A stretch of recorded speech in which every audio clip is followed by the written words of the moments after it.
my God. Not one, but two people on the news show today. My God, what a glorious day. What a way to end the Friday with the bang.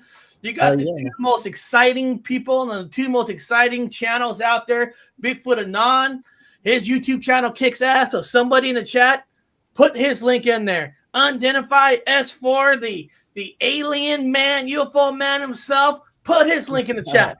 And guys, we all know why they're really here. They want to know the story for episode 2. That's the only reason. They don't care about me. They just care about themselves. But I'll give you guys just a little update of where I'm shooting for to release episode 2. I'm looking for the Wednesday, probably July 20th, just so people know. July 20th, because the previous week is when behind-the-scene graphics are probably going to be done, but then we got to do voiceovers and all that. So I'm probably looking at July 20th. So that's the day. And I also want to thank Terry Braun. Terry Braun just donated $50 to PayPal. Wow, Terry, you're a legend, man. And that's important because I am trying to raise enough to lock in the episode 3 with the guy I'm working with, because these people, they get clients too. Right. And apparently he got a couple extra clients thanks to my video. I guess some of these people were impressed with his work and they hired him. And that's awesome. And it's awesome, but that means he'll be busier. So I'm going to try to raise another 50 to lock in to get to episode 3. So that's just a little update. So July 20th is probably the day that I'm shooting for to get it up there.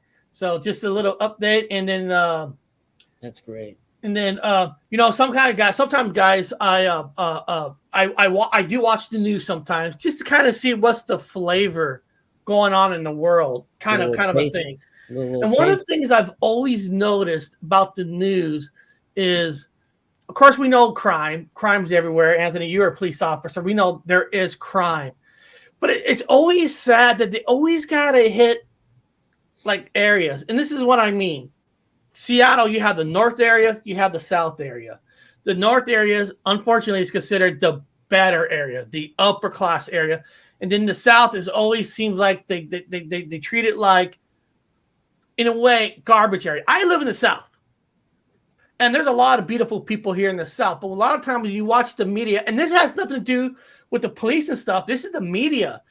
And there's just as much as crime there is on the north side, but they always bring it to the south. And when they do show crime in the north, you pay attention to your news. They always mention like, oh, this guy lives in the south. So the only reason there's crime in the north is because everybody's from the south. And why is that it's important? Because you put out this misperception to the world that profiling. So like if I go talk to somebody, and I consider myself a good guy. I really, truly do. I go, where do you live? Oh, I live in the south side. Automatically, they're like, oh, they look down on you. It's pretty sad. And why does it matter for us? Think about the news stories when we talk about Bigfoots and all that. It's almost like the same thing. They already profile you. So sometimes when I play news clips, when they do a good job, they're not seem like they're profiling, I always mention it. Or they do a smirk and all that. It's just what we live in. And it's not sad, the fault. Right? It's sad because when you think of a news channel, I have expectations of being fair and balanced. That's what a news channel is, to give you information. I don't mind an opinion, but when they override information and maybe make a smirk out of it, that's where usually I kind of have a problem. If you're going to do the news, be fair and balanced. It's not like, listen, if you go to a Jimmy Kimmel show, it's a Jimmy Kimmel show. He's going to tell you what he thinks. That's his show, his title, his name. But if you're going to use a news title, then you should be more fair and balanced. Even on this channel, now I call it just the Paranormal Highway Show. I took out the world news, breaking news. But even when I even just call it the Paranormal Highway Show, I always tell people, but the truth is up to you. I don't try to force anything on anybody. Any videos. That's the difference between people like us and news channels. And it's not the police, not the cops, not military. It's the media who has control, produces out. And every time I watch this stupid lady who's running, right now, everybody's running for office, right? It's that 2-year mark. And one of the things that always drives me fucking crazy is watching it is they always broadcast about the other groups. Look what they're doing to us. It's like, guys, okay, I get it. You all hate Trump. I get it. Why should I vote for you? What are you going to bring to the table?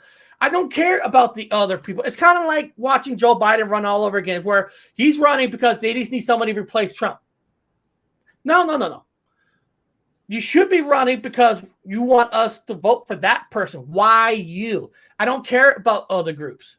And that's why sometimes I stay away from the news, because I get so tired of be like Anthony, be like on every day on his channel. No, this group, they suck. This UFO channel suck. Bigfoot on, they suck. This is why you should come to my channel. Nobody does that.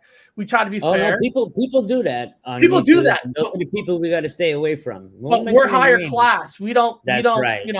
Now it's different when somebody calls you out for whatever reason. You got to defend yourself. That's different. I'm not talking about defending yourself. I'm just talking about being part of that. So guys, I'm not saying you shouldn't watch the news, but God, sometimes it just drives me nuts. But beyond, who gives a shit? Guys, we're in Mexico today. Mexico. We're going to talk about folklore stories. We're going to talk about all this.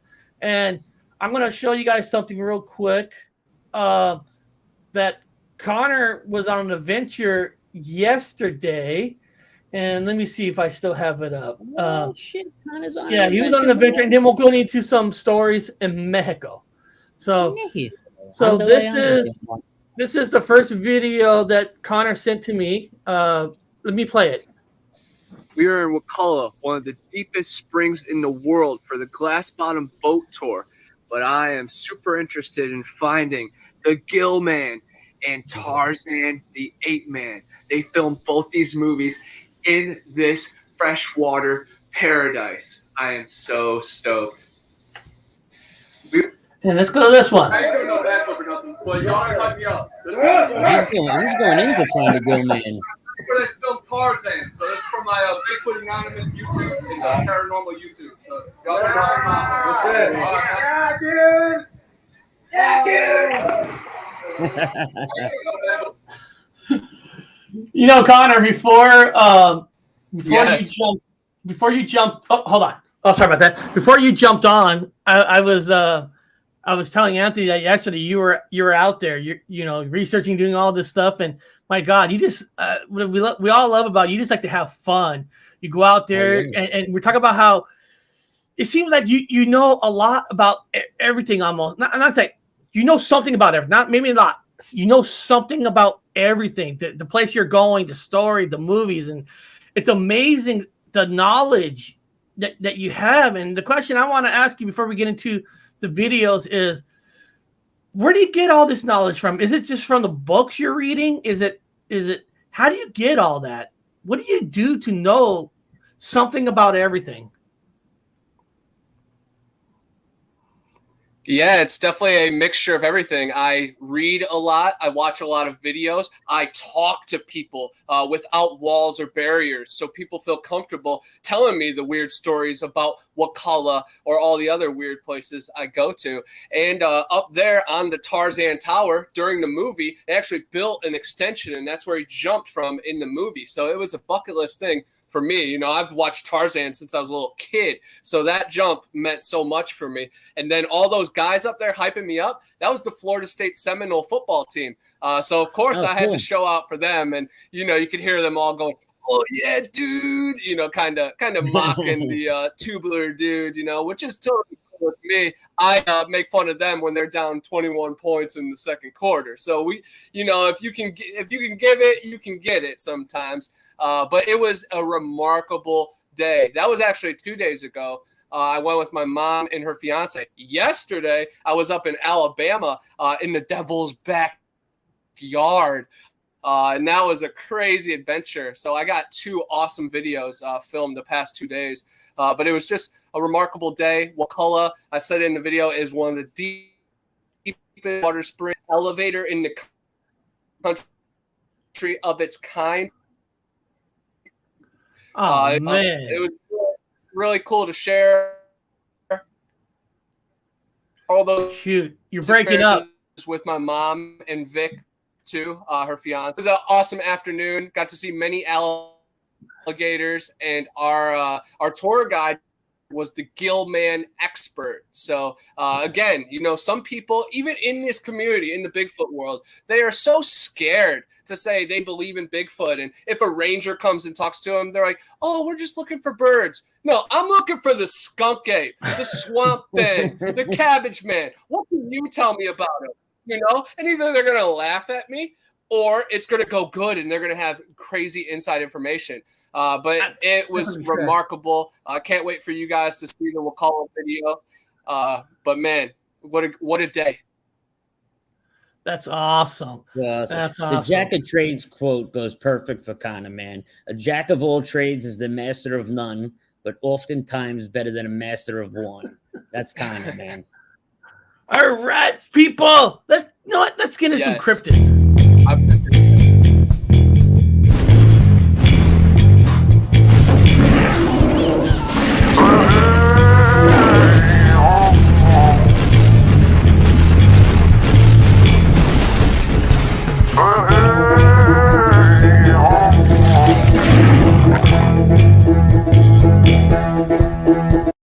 All right. Oh, yeah, he look like he's got bad reception. So, okay, I'm not putting these on to look cool, but I am cool. These are my prescription glasses. Don't make fun of me with some of these words, you bastards. All right. This first one is Month of Myth Alux. Month of Myth Alux. That's what it says. So what is a month of Alux? Let's see. Here we go.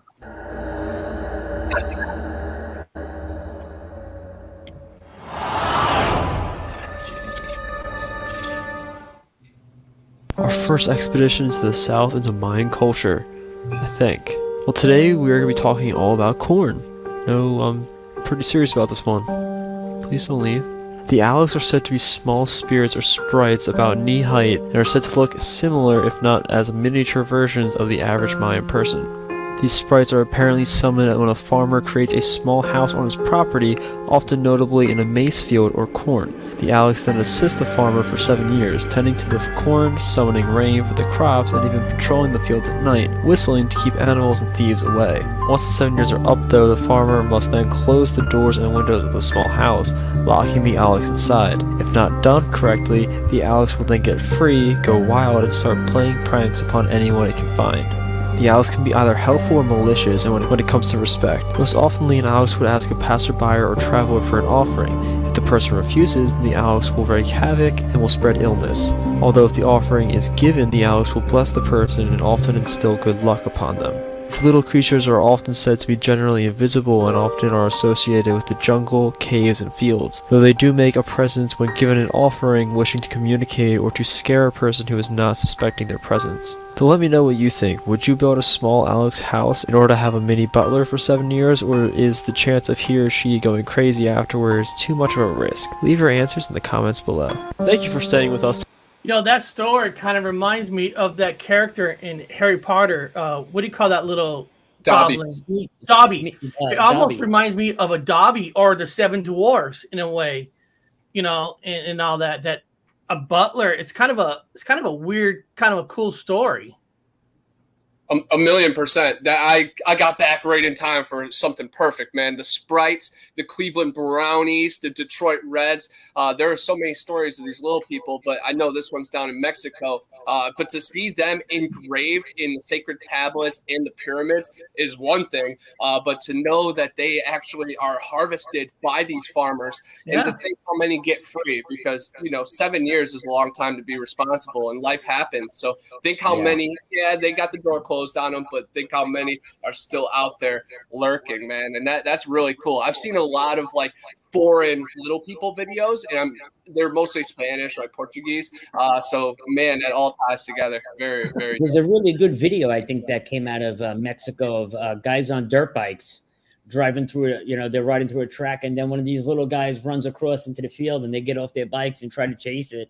but it was gone. Did you ever see that one, Connor? I remember that one. Yep. That's so wild that it all comes together. And you have that eagle eye and the eagle mind to remember that. Man, yeah, hell yeah. Meant to be. And you people in the chat, you know, you can always take the word mythology, type it in. There's actually pretty good 20, 30-minute videos of this. Of course, I can't. If I show those, we'll be here all day. But it is kind of hard sometimes, people, because a lot of these videos in the Mexico folklore are all in Spanish. so I had to find ones that were in English. Because I wish YouTube or StreamYard would have a button there where if it was in Spanish or another language, it would just translate it in captions on the bottom for you. That would be a good feature to have. Oh, that's yeah. They probably will, and they'll probably charge you for it. Yeah, probably. Yeah, they got to make some money off it. All right, this next one's pretty interesting too. Fuck, I'm gonna try to pronounce this. Ahuizotl. Well, it's a water beast. Okay, it's a water beast. The Aztec mythology. All right, it's called the Ahuizotl. I'm not even gonna fucking pronounce it.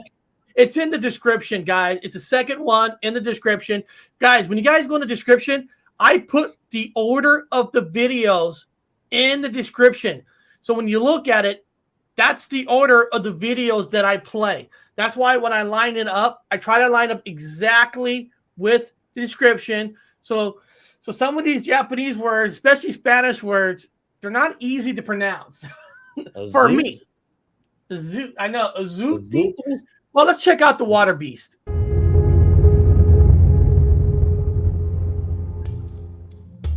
Humans have incredible imaginations, and over the millennia have conjured up countless fantastical creatures to haunt their nightmares. Today, we'll be turning to the rich mythology of the Aztecs to explore the terrifying legend of the Ahuizotl, the water beast. Its story comes to us from Book 11 of the Florentine Codex, as well as various carved depictions from the Aztecs themselves.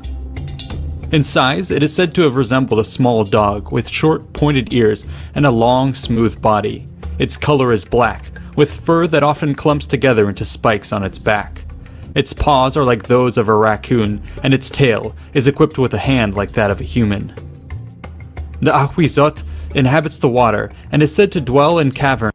I got to pause 1 second because what's interesting about that, the first thing I was thinking of a werewolf, but what's interesting is the tail has a hand. I don't know if you guys missed that part. I don't know if you missed that part, but look at the picture.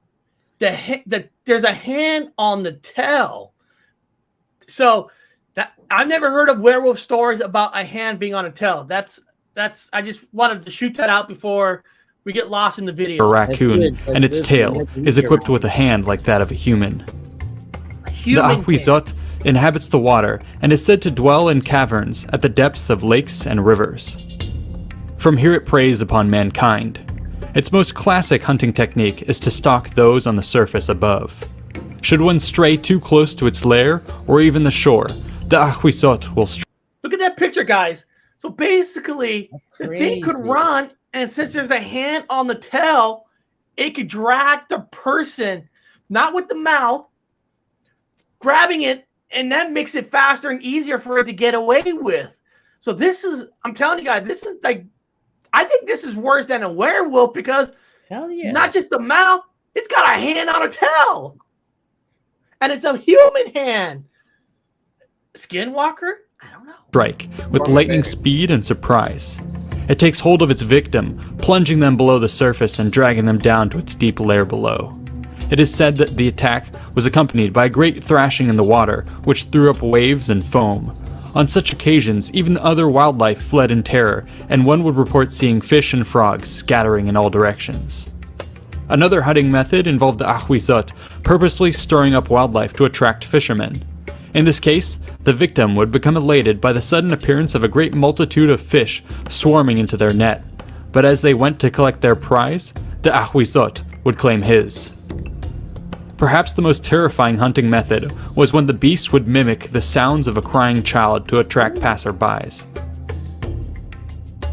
When these compassionate individuals came to investigate, they too would be dragged to a watery grave.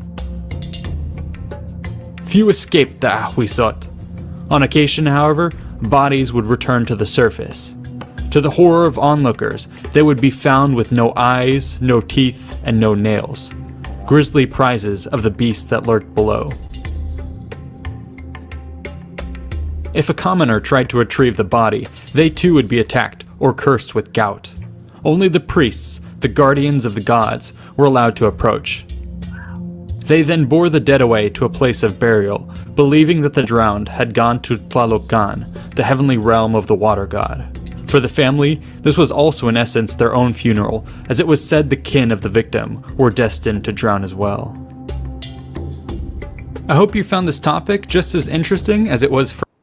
So what do you guys think of that? I mean, I don't know if anybody knows that story, but think about it. There's so many different layers of the story. Never heard it. Worse than a werewolf, because there's a hand on the tail. Not that it just drags you in the water. You can't retrieve the body unless technically you're a high priest. Because if you do try to retrieve the body, you are cursed. I mean, there's so many elements to this kind of a cryptid that it's almost one of the worst werewolf kind of cryptids I ever want to deal with. The Ahuizotl.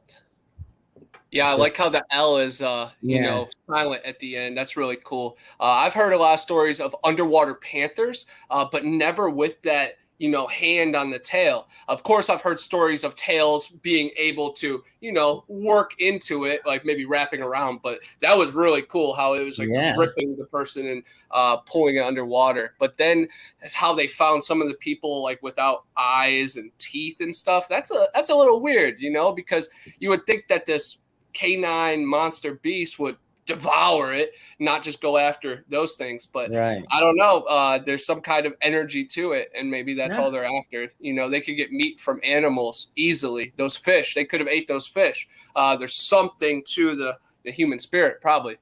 Maybe it's a dark entity, but it's very interesting. Well, here's a theory thought process. This is a theory. You know, when you watch that movie Warm Bodies about the zombies, one of the interesting things they did in that movie is when a zombie eats a brain, they eat the brains because it gives them a vision of what life used to be. And I'm just saying, maybe the eyes gives them visions of, because there's a hand on the tail. So maybe at one time that thing was a human, and maybe certain parts of the body, like the eyes, gives them energy to see what life was almost like. Or some kind of skinwalker, like you said. Yeah. Skinwalker. I mean, it's the possibilities. I mean, hey, listen, if you believe in the dogman, if you believe in Bigfoots, werewolves, and these kind of cryptids, skinwalkers and stuff, there's no reason to say this one can't be real. It's just there's another name, and we just never really heard the version about hands being part of tails. Maybe the skinwalkers have hands on tail. It's not like we all got the perfect picture of a skinwalker turning into a wolf or dog, and we got that perfect vision of, hey, look, there's a hand on the tail. Maybe some of these skinwalkers have hands on tails too. We just don't know. But we do know that in Mexico, there are paranormal too. Yeah.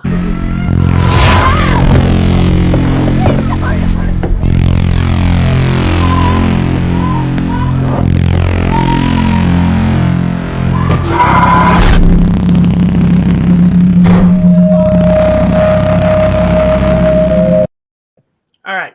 Now, this is actually a footage of apparently a patrolman sees ghosts on an airplane in Mexico City airport. Yeah. I'm not here to say if this footage is real, not, is it made up? Because there's a lot of great actings out there, but hey, this is up to you.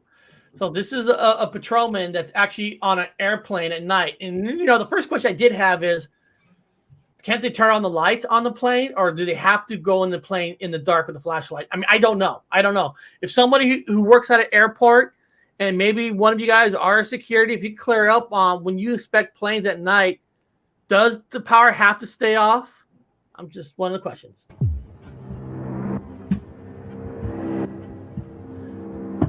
And one of the reasons I am showing it is because apparently this was shown on the New York Post. So if the New York Post is showing this, is it maybe there's got to be some importance to this? Because why would a news channel or a New York Post show anything from Mexico airport? I'm just throwing that out there to people.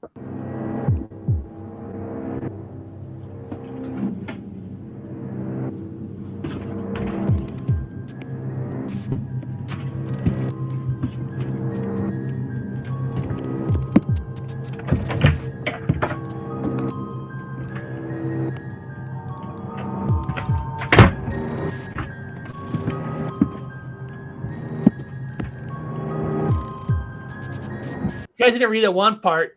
Apparently, this is happening at around 3 a.m., which in the paranormal world is supposed to be like the devil's hour. So just throwing it out there. This is supposed to be happening during the devil's hour.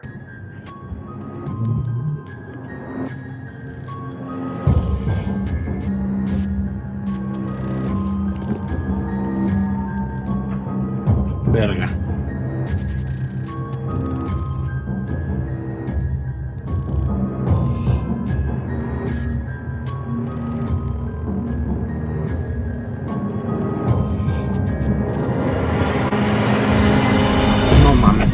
I saw that. I don't know if you guys saw that.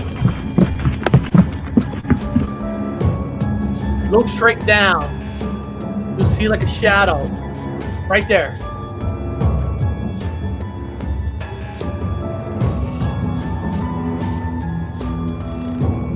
No mames.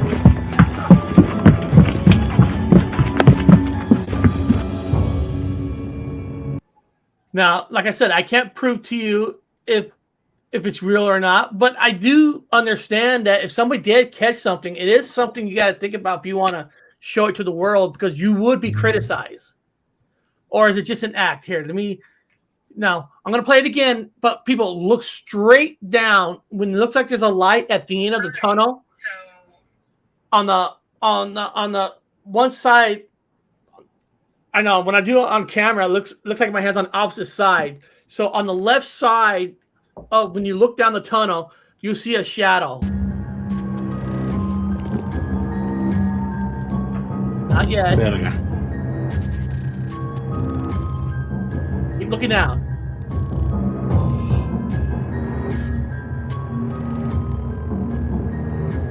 Oh, yeah. Yeah, right there. Oh, right there. Right there. Shadow person. Now, is it real or fake? I don't know. But it was enough for a New York Post to show it. You know? It's crazy. But, you know, you never know where ghosts could be because, you know, people die on planes too. Or it might not have been a person dying on a plane where the area where that airport is built, people could have died there. So... Right. It's just a unique place. That'd be really cool for like a paranormal flight movie. I know, you know, that take has already been written and done, but it could be done the right way as well with a pretty cool story of like something being transported in there, or maybe the plane is like rebuilt from, you know, a cursed flight from the past. Like it'd be really somebody cool. that was on that flight had an attachment and the spirit stood on the plane. That'd be a good one. No, you got true. Do the Holy Trinity, and all three are going together. Well, right. Beware. If anybody in the chat, you guys remember yesterday during the show about Japan, where the tsunami hit, a lot of people are afraid to go back down there because they're afraid of the attachments because all the people that have passed away. There's a belief that died suddenly. Yeah, sure. Yeah, and they're afraid they're bringing it home, and that's a real thing because what if Anthony's right? What if somebody did bring that on the plane itself? You know, you never know. Now, this next story, a lot of people know this story. I actually did a 2-hour show maybe a year ago on the mysterious island with all the dolls. And one of the places that I love to go to. So here's this one is a new story of them about that island, which I actually want to go there. Hell yeah. Most of you probably know it, but maybe some of you don't. The canals of Xochimilco are one of the biggest tourist attractions in Mexico City. A welcome escape from the concrete and high-rises. where people can enjoy the same beautiful canals once used by the Aztecs. These ancient waterways hold many stories. Nowhere is that truer than here on the Island of the Dolls. It looks like a scene from a horror movie. Hundreds of dolls strung up and hanging from trees. Anastasio's uncle started collecting these dolls 50 years ago after he found the body of a young girl who drowned on these shores. He found the dolls in the canals and in the trash. He started hanging them up to protect him and to try to scare away the spirit of the girl. Now, every year, more and more tourists with a morbid curiosity come to visit the island. People like Linda Miraflores. I want to go there. In Mexican culture, there are a lot of legends about dolls. People believe that they can trap evil spirits and stop them from harming anyone. Some of these dolls come from Colombia, Australia, and even Russia. They've been brought here by visitors from all over the world. And this is not the only frightening folktale that has origins here in Xochimilco. The most famous legend is La Llorona, or Weeping Woman. It's a frightening tale performed yearly about an indigenous woman who drowns her own children in these canals instead of surrendering to the Spanish conquerors. Xochimilco has a long history dating back to the 10th century. We have 17 communities and all of them have their own legends. We even have one legend about men turning into animals. The Island of the Dolls is definitely not an ancient attraction, but it's probably one of the most bizarre. And it's proof that the mystery which has always surrounded these canals is still very much alive today. Rachel Levin, Al Jazeera, Mexico City. You know, there's a lot of things I like about this news story. Is there's a lot of different beliefs about dolls. You know, somebody believe that dolls, you know, supposed to block the spirits, but like in America, you got the famous Annabelle story where dolls are some user as a conduit for evil. Right. So there's no what's right and what's real or not. But some people say, well, they just did it to sell tickets. Regardless, say he did. When you create something like spooky, they say that you can create attractions for spirits to go there, want to hang out there too. So you just don't know. And what I like about certain cultures and like in America, cities and towns is when they embrace some of these folklore stories and they have plays and music and kind of like have a festival, kind of like the Mothman Festival in America, some of these Bigfoot festivals. I love it when communities in the areas kind of embrace it and not make it to scare people to, I don't know, educate some of these stories that's out there. That's what I appreciate, stories like this. Nobody was saying real or not. These are kind of new stories I like. They're just bracing you on the story that's there now and how they act around it. People dancing. So some of these aren't meant to be scary. They're meant to bring families out and have some fun. Even though the story's horrible. Just think about that woman, drowned her kids. That's horrible. But they made it into a folklore dance thing, kind of embrace and, you know, do good vibes so that kind of a ghost don't come back to haunt you. Yeah. I know Connor would love to go there with me. Yeah, I think it's fascinating. I think it's a really cool spot. It's a beautiful tribute to that girl, mixed in with all the extra folklore and strangeness and protection, and then adding in some dolls sometimes get cursed themselves. And I'm sure those dolls start to move around when the sun goes down. So it's very interesting. Would you keep one of those dolls in your house, Eric? You know what? I honestly, I'm not saying it to say it. Yeah, I'll put it on my shelf. I would put it on my shelf. I would want to see if something. I mean, I don't want nothing to happen where it hurts me, but how do you really know unless you actually want to do it? Now, my good friend Clown Paranormal told me, you know, if you're gonna do something like that, make sure you have a jar of peanut butter. Apparently, that helps to calm down demons. I know it's weird. I know that sounds weird, but if I have one of those dolls, I'll make sure that I have a jar of peanut butter with me. Take no chances. Maybe I'll go to church first, get some holy water, have it ready, have it next to me. What movie was that? I'm trying to remember what movie was it when it was the Lost Boys, where they're about to go battle some vampires. The Frog Brothers, they run into that church and they bring the jars and they scoop up holy water. Yeah. Why not? I would do that. All right, guys. This is going to be Anthony's section next. We're going into UFO.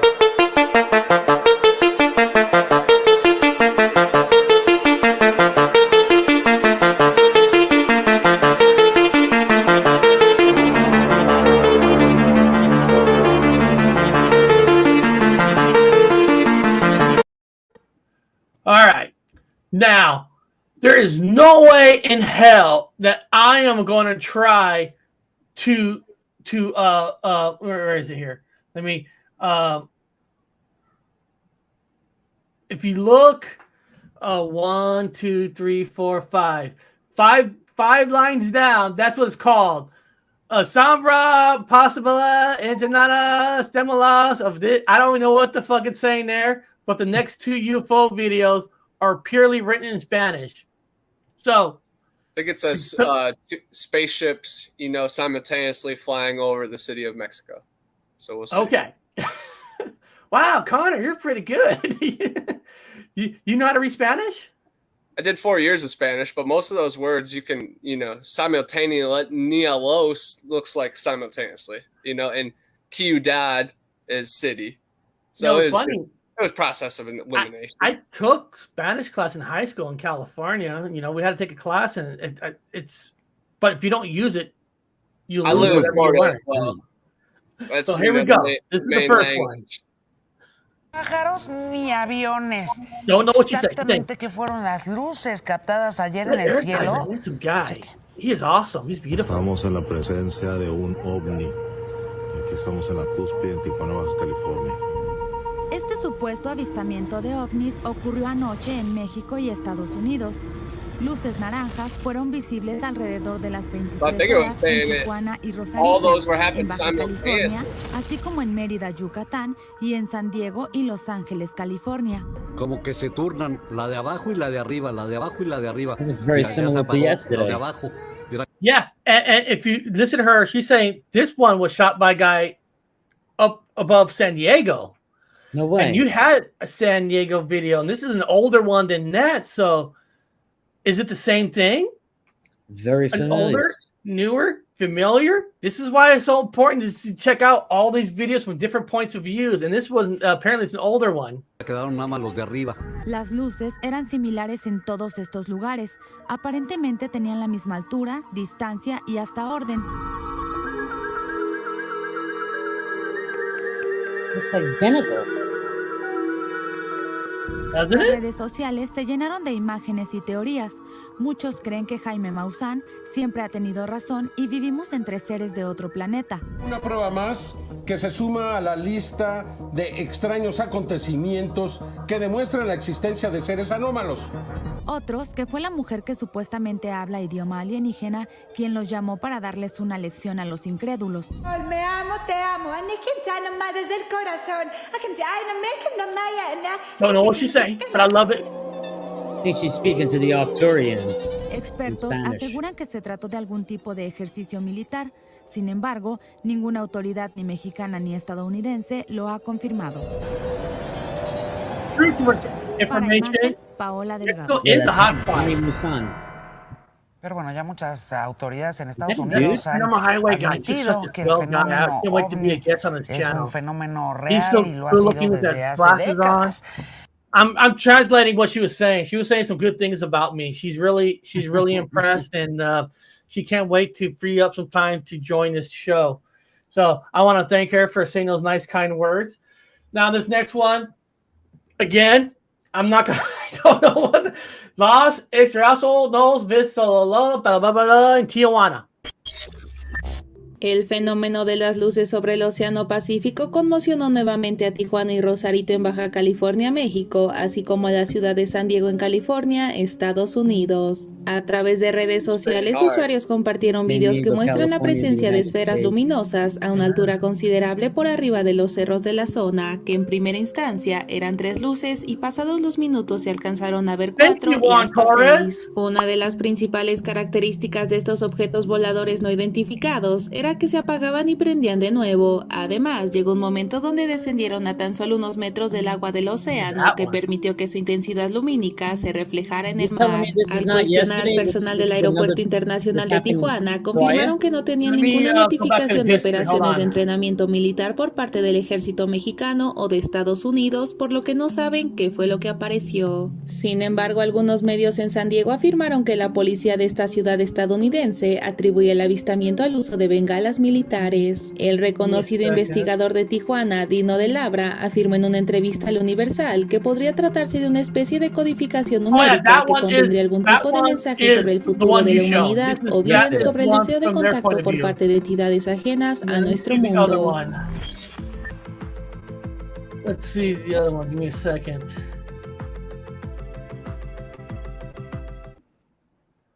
Yeah, those are the San Diego ones in the Mexico point of view. So the idea is people that not just here in America, everybody is talking about those from Mexico news and all that. So the whole world talks about it, and it's kind of awesome to, even though I can't understand what they're saying, but it's awesome to see worldwide news now. Worldwide news, just not here in America. And just to clarify, I just want to clarify that I do believe that flares were dropped at some point yesterday, but I believe before the flares were dropped, witnesses did see UFOs in the sky. I just want to clarify that, because there's a lot of times you have a sighting like that, and then they scramble the military up and they drop flares to do countermeasures to confuse the public, just like what they did in Phoenix. That's all that I'm saying. I'm not saying that the whole event was extraterrestrial. I'm saying there's a very good chance that a portion of that event was extraterrestrial and followed by, military dropping flares to confuse the general public. That's I just want to be clear on that. That's an easiest way to, well, because some people, somebody took my words and twisted them like, I don't believe flares were dropped yesterday. I believe without a shadow of a doubt flares were dropped yesterday. But I also believe that the first sighting that happened, that was witnessed by multiple people, was unidentified flying objects of some kind. I don't know if they were drones or military technology we're not aware of, or extraterrestrial, but prior to those flares getting dropped, something they were seeing something. Oh, yeah. I mean, there's only so many times you could keep saying air balloon or pocket of gas or this. It's easier to say, oh, those are flares. And so they probably have in area some airport special planes to do something to throw people off because they don't want you to know. It happens all the time. Definitely. Somebody actually sent me footage yesterday from Staten Island. A fellow Staten Islander sent me footage of some UFOs that I haven't even released yet. If you get time, I got it if you want to see it. It's on your channel at the moment? No, I didn't even release it. I got to I'll put it here for you. Yeah, let's check it out. Swamp gas, air balloons. Of course, that's right. There's swamp gas and air balloons. We all know that's the answer to everything. If you want to, there you go. And Foxfire. So this is over Staten Island, New York, from another UFO researcher on Staten Island. So you got 2 white dots in the front, and you got that one following in the back. There's volume to it, but I don't know if I loaded it with or without yet. Basically, the guy's talking about, they're there and then they start disappearing. No. They're flares. See, instead of flare going down, they made it where flares actually float to the right. Yeah, the magical flares with wings. So vanishing out. But it's cool to know, that there are other people where I live that are seeing this and they're capturing it, Yeah, for sure. Someone you can call. When you're having heavy activity, you can maybe radio to them, and they could see it from their place. And well, that'll what's be great interesting. is other people from Staten Island, where I live, are reaching out to me. Hey, I caught this over this neighborhood. Did you happen to see this? So that's really cool to, have them reaching out to me, sending me what they got. I think a lot of people are getting it a lot more because before technology of nowadays, only certain people could go out and shoot up in the skies. Now people could do it with their phones. There's your tool. You got a tool right there if you don't have a fancy camera. Back in the day, there were phones, but they weren't like cameras. And, remember when cameras first coming out, they were low resolution. Cameras are getting better and better and better with the zooms and stuff. I know people that prefer the phone camera, people prefer the phone instead of lugging around a camera because the quality of it's 4K. Some of these camera phones, they're just easier to have. And you can do everything from a phone right now. You can look up the radar, information. You can look up where the satellites were. You can do anything from your phone. It's like a mini mobile computer now, What's this? Any foot or of the blonde unicorn? Any footage of the blonde unicorn? Oh, that blonde unicorn. They just like to walk in front of people, in front of cars and stuff. You got to watch out for these unicorns. You don't want to be driving. You always heard the stories about hitting a deer. You got to watch out because you don't want to hit a unicorn. Because you guys ever seen that movie Legend when the unicorn they broke that horn. The horn, evil things happen. So watch out. Don't hit a unicorn. All right, guys, let's get into some Mandela effect. And why I always have they never mind. Obi-Wan never told you what happened to your father. He told me enough. He told me you killed him. I am your father.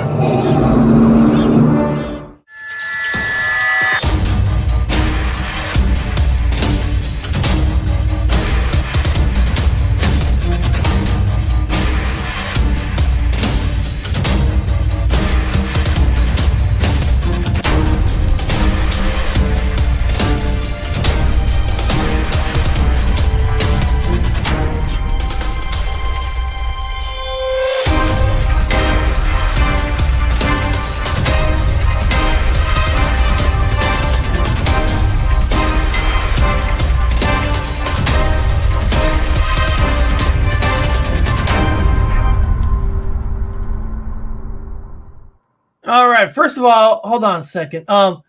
Danny, if you're still in the chat, can you put your link again to your 30-second Mandela effect that you believe it is? It's you had it in the beginning of the show, and sometimes with chats, it won't let you go back from the beginning. It's like it stops you. So if you could re-put that link, and I'll show your 30-second Mandela effect. So Danny, I know he's still here. So that's my brother's channel. So put the link back up to your little thing. Now this one is somebody's who talks about like there's in the Mandela effect community it's pretty big about land changes. So this guy made a video about the Panama Canal and Mexico and Central America on land changing. So hold on a second. Hold on. Danny did put it there. Let me just click on it to have it ready. Soap opera Mandela effect 31st second. So before we get there, let me play this one first. Hi YouTube. I remember another Mandela effect also. Like I feel like Resistance making these videos.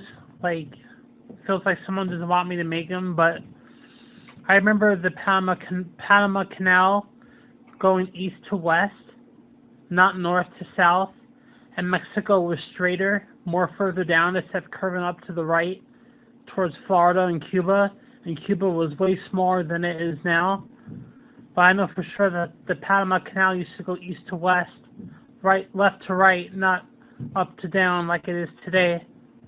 I remember that, and South America was more underneath North America, and Russia was shaped different. It was more going out straight towards Alaska, not having all this funky stuff going on where Japan is. But I remember that also, and I remember my dad showing me the. And what he's talking about is I like the teddy bear. It's the only reason why I showed it. It was a cute teddy bear. There's a belief that the Panama Canal used to be what did he say? It was used to be like east and west, whatever, and now it's west and south. Now it's north and south. It used to be yeah. Now it's north and south. So there was a belief that the Panama Canal is now different. And I mean, that could be from erosion. Yeah, it could be, but there's a beliefs. I have a where. Let me see here. Actually, I should have my friend's one channel. Well, I believe that map right there is bullshit. So that's not the one they have on Air Force One.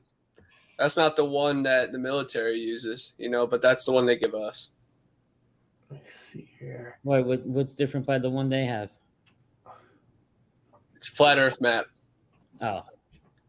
And if you look at the outside of all those islands towards Antarctica, they all have penguins. Where do the penguins start on this map? They're right there. They're over there. They're over there. They're over there.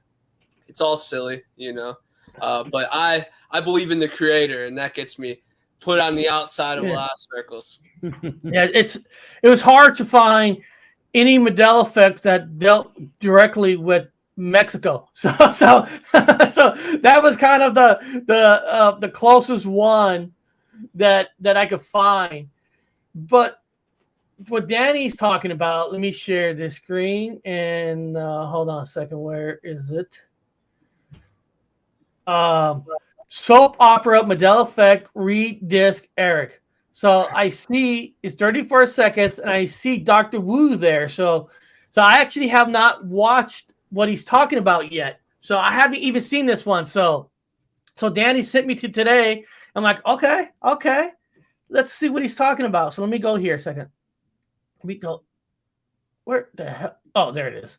Let me get rid of these other tabs. So sometimes when you got too many tabs, you can't get lost. So here we go. That's what he's talking about.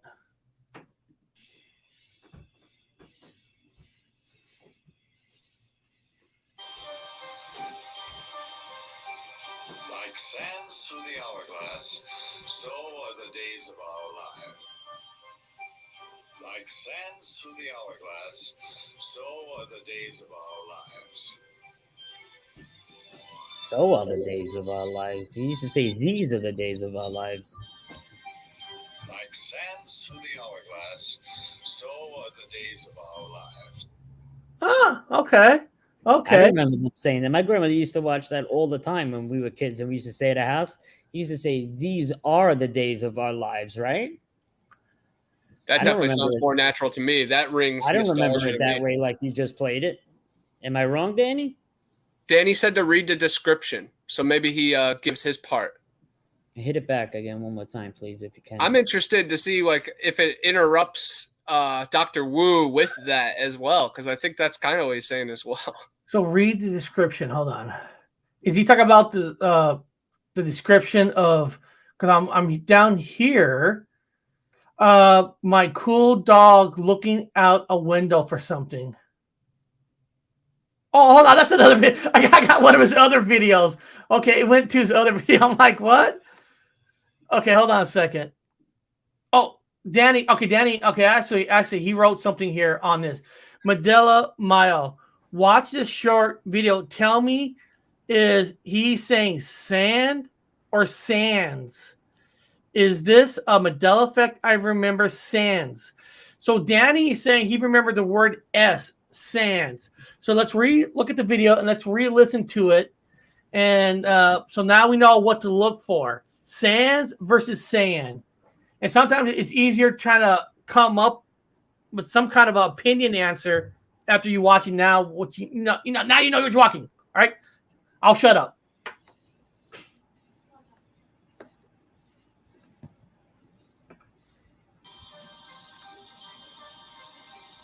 Like sands through the hourglass, so are the days of our lives. Like sands through the hourglass, so are the days of our lives.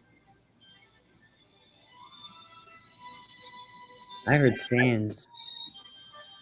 No, what's neat is he remembers sand, and I don't remember watching the show. So, but what's cool is, but you remember the title being different. Yeah, I remember the whole verbiage being different. Like sands through an hourglass. These are the days of our lives. Right, hon? Yeah, my wife just said the same thing. That's exactly how they used to say it. So technically, there's two possible Mandela effects in this one thing. So Danny, there's actually two of them. I love that.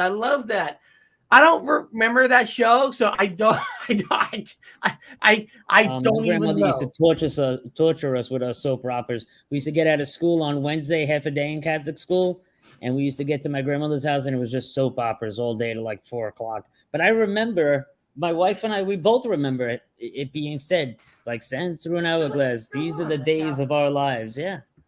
That is so awesome. Hey, behind your head, it says life is what? Oh, that's a Banksy. It said life is beautiful. Oh, okay.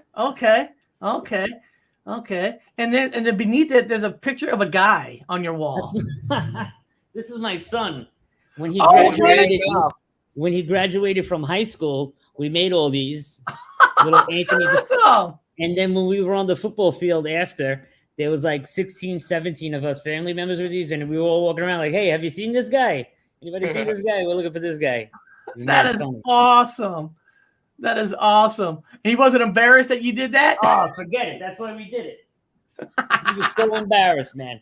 I love that. And I love when people see that, because when people see that we're all just normal people with family stuff who actually like believes in this stuff, because sometimes people get this belief that people who believe in this stuff, we're all crazy, growing long.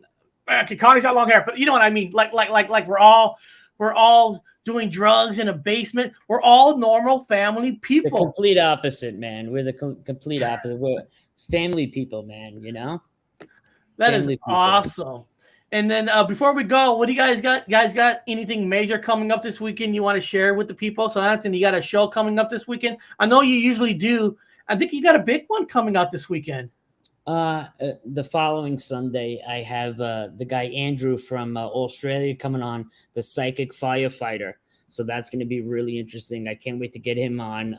He's actually doing a couple documentaries right now for A&E. So that's going to be really cool. And he's actually flying out here to New York, and we're going to get together and film some stuff together as well. He's real excited to do that. I'm real excited to do that.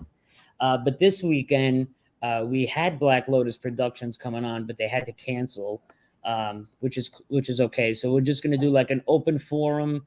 And this weekend, instead of doing UFOs again, I like to do a little bit of the paranormal and the cryptids.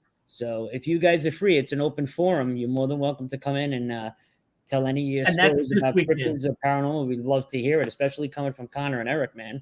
That's cool. You guys open invitation. So that's Sunday at 6 p.m. Eastern time. And then next Sunday is the other guy. Right. I believe July 10th is that Sunday. Wow. I'm going to have Andrew on. I can't say his last name, Rebakowitz or something like that. He's known as the psychic firefighter.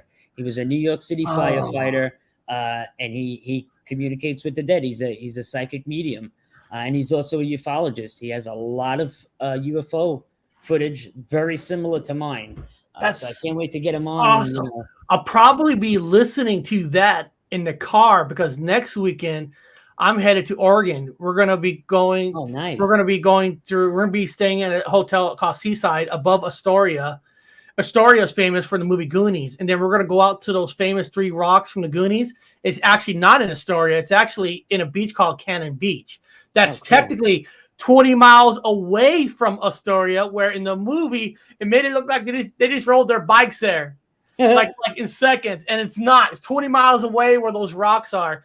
And I'm going to do I'm going to have my better cameras and stuff. So maybe I'll do a little filming there and put it together, put it for members or something. I don't know. That's him. Oh, let me go bigger. My dad just retired from the Cleveland firefighters. He was a lieutenant. So I can't wait to have him watch that episode for you. That's very cool. Did he? Have you ever heard like he, envisioned fires before they happened, or was it that There's intense? Actually stories of him in the fire and knowing where people are trapped. Wow. So That's amazing. I really can't wait to. We've been talking for quite some time about my footage and his footage because a lot of it's very similar. But what a great guy. Yeah, and he's out in Australia. So I can't wait to get him down here to New York. And they're going to be filming for the A&E channel. So that's going to be really cool. He's going to actually come down to my beach and we're going to do some filming here. So I really can't wait. Yeah. So you're the first one. You're the first one to know about that, you guys. I didn't even announce that yet on my show. Wow. And exclusive. And exclusive. I love driving in a car and to get to hear some cool stories. So hopefully I'm driving exactly when you're interviewing him because that's gonna be so entertaining for me. Yeah, and I think he's gonna allow, I guess if anything comes to him for members in the chat or whatever, he'll let them know what he feels or whatever. But yeah, he's got a lot of interesting stories. He's great. I'll actually send you his page, and if you want, you can check it out, Eric. He's a really cool guy, nice guy. No, and a family guy. Guy. We're all another family guy. We're all family guys. We're it's like he's like a medium in a way. That's working hands on. I mean, that's awesome. So, Connor, what do you got coming up this weekend? Got anything going on? Yeah, I'm going to a concert tomorrow after work, and this dude named One Drew, he's an actor in a couple movies, and I've met him. He actually lives right around the corner. I'm really excited for that. And then Sunday, I'm going with my friend Cassie and her family kayaking down Holmes Creek, and that's where Two-Toed Tom is known to roam. So I'm going to be interluding our cartoon with the real life adventures. And I got my kayak right here testing, just because last time I took it out on Lake Powell, it felt like it was leaking. So right now it hasn't lost any air in like 3 or 4 hours. So I think I'm good, but I'm going to like sit on it once I kill the AC and like listen for air. But I'm charging up, cameras. I'm really excited. It's going to be a big weekend. I was supposed to have a podcast tonight with Creepy Unsolved, but it got rescheduled. But Dylan is a real cool dude from Pennsylvania.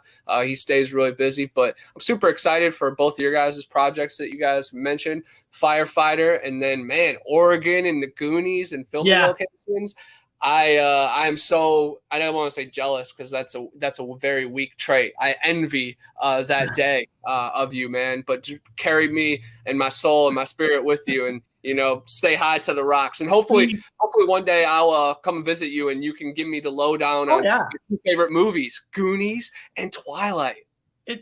We were originally wanted to do it this weekend because it's 4th of July weekend, but all the places were all too sold out, too packed. So we thought this weekend we'll just stick around with the town's fireworks, and we'll go next weekend where there'll still be a lot of people, but maybe less because of the 4th of July and stuff. So beyond that, guys, I'll be back Monday with another exciting Paranormal Highway. And if you guys want to tribute to the show, please do. Terry Brown today donated $50 to help to get episode 3 locked in. So I'm about $50 away from locking that in for solid. So if you guys want to tribute to the PayPal, it's pinned with the channel. It's in the description. And once I get that amount, I want to lock it in. So as soon as the second one done, the guy can work on the third one. So beyond that, everybody have a great 4th of July weekend.